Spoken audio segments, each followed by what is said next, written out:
Mi proyecto consiste en un electroestimulador de 2 canales,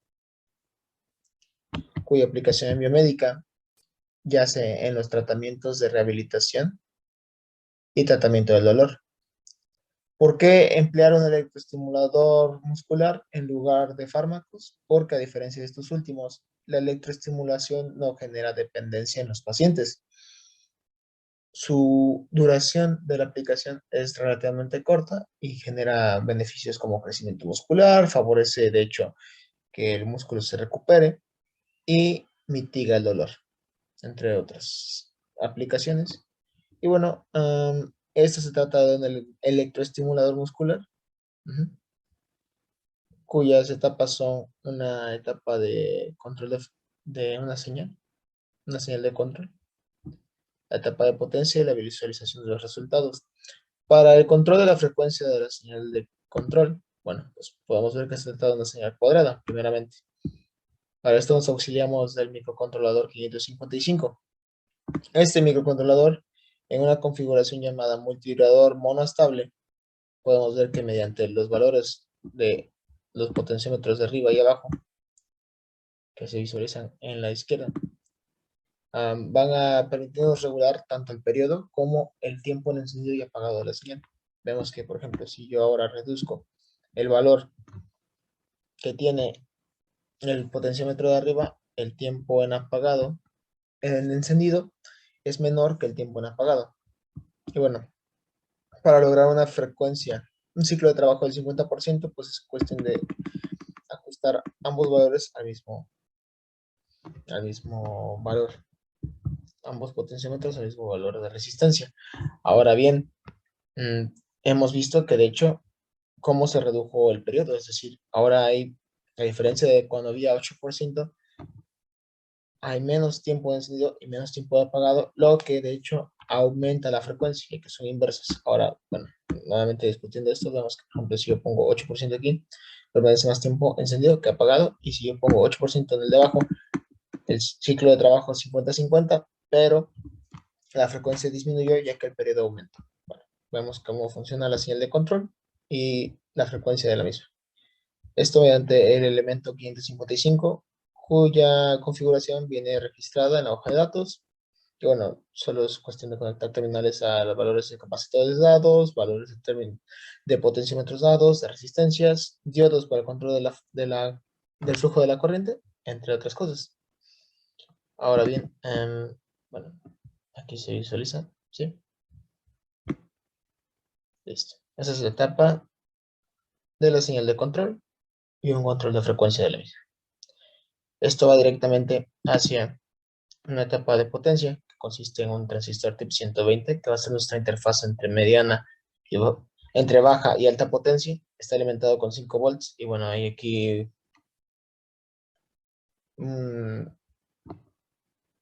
amperímetro para medir la corriente, pero bueno, aquí lo que nos interesa de hecho es este potenciómetro. Entonces vamos a encender la salida del transformador, apagar este de aquí y bien. Cabe aclarar que este transformador, este potenciómetro lo que nos permite hacer es de hecho regular, ¿no?, la amplitud de la señal. Vamos a ver cómo si yo doy 100% se apaga y si le voy disminuyendo el valor de la resistencia, paulatinamente va aumentando de hecho la amplitud del pico negativo. Tampoco es deseable que vaya tan abajo, o sea, que llegue a los 0 volts, a los 0 ohms. Y bueno, vamos a mantenerlo en un valor de 28% para nuestros fines. Entonces voy a regular acá. Un 28% para explicar qué sucede, qué estamos viendo, qué deberíamos ver.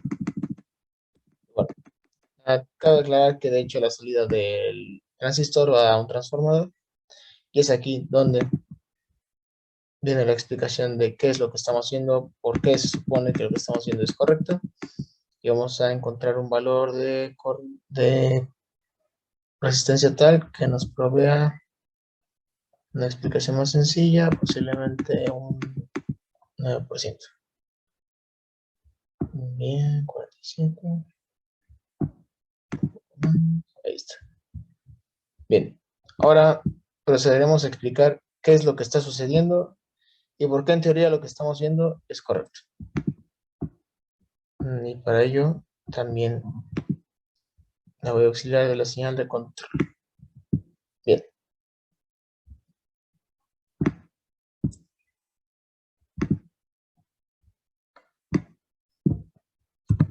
Podemos observar aquí, de hecho, en el osciloscopio, la señal amarilla, que es la señal de control que hemos generado con el 555, y la señal rescatada después del transformador, que es la azul.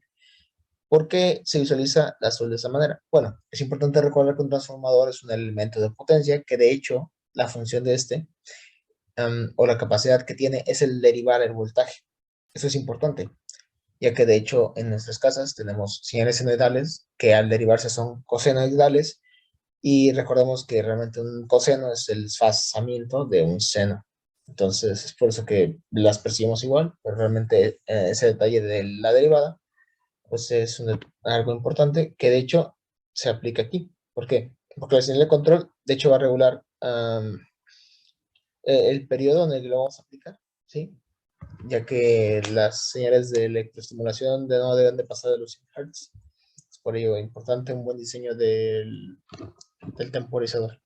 Ahora bien, contemplando esto, podemos observar que um, aquí, por ejemplo, vamos a empezar aquí, en este punto.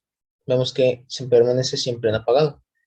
Al derivar una constante tenemos cero, y es por eso que en esta cuestión se registran 0 volts, ¿sí? Ahora bien, cuando pasamos de un estado de apagado a encendido, existe una derivada en este punto, ya que es un cambio brusco dependiente que se registra en el transformador, es este piquito de aquí. Por cuestiones, digamos, ¿no?, condiciones realistas, esto no se dispara hacia el infinito. Tendría que, pero no lo hace así.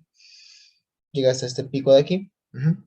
Y, bueno, conforme va prosiguiendo, se mantiene constante en 5 volts y es por eso que la derivada va bajando. Y ahora, este cambio de encendido a apagado nuevamente es una pendiente brusca que se registra en la derivada.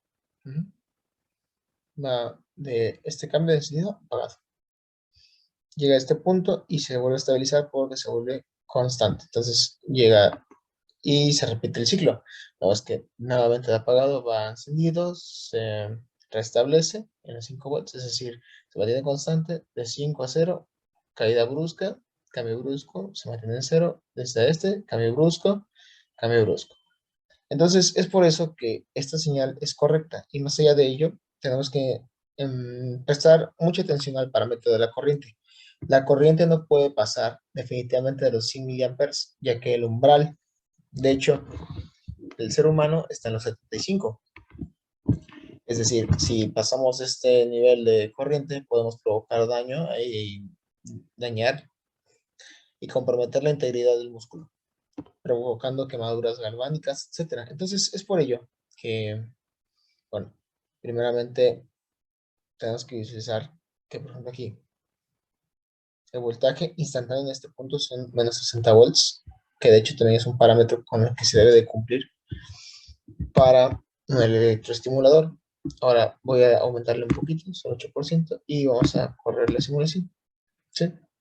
Ahora bien, ¿por qué esta resistencia? Bueno, esta resistencia emula, de hecho, la resistencia al aplicar gel para la electroestimulación.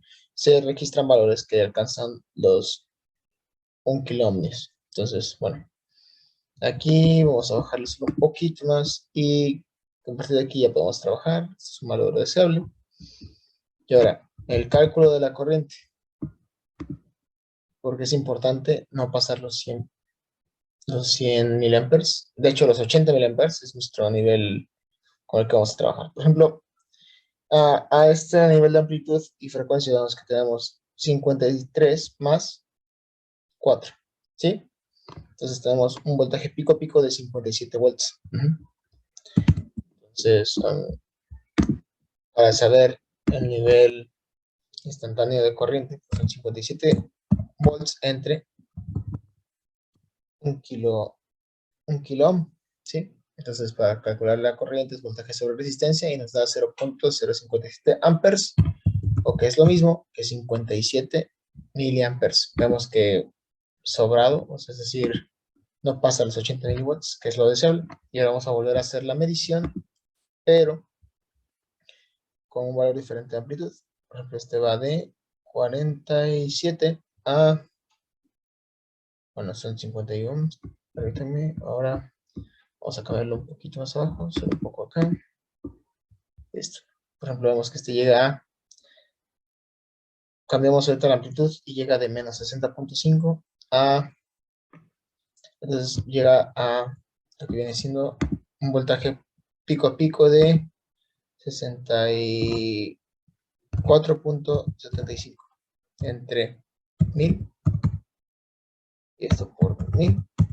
Podemos observar que son, de hecho, 64.75 miliamperes.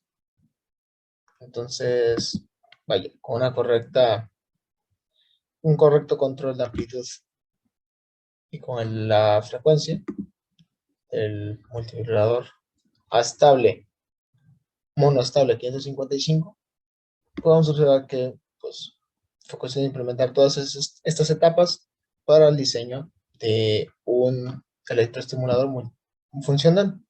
Ahora bien, ¿qué es el circuitado? Bueno, realmente al tener todo esto, esto es solo para un canal, es decir, esto puede ir directamente a los electrodos, con la salida puede ir a los electrodos de una pierna para directamente estimular, ¿no?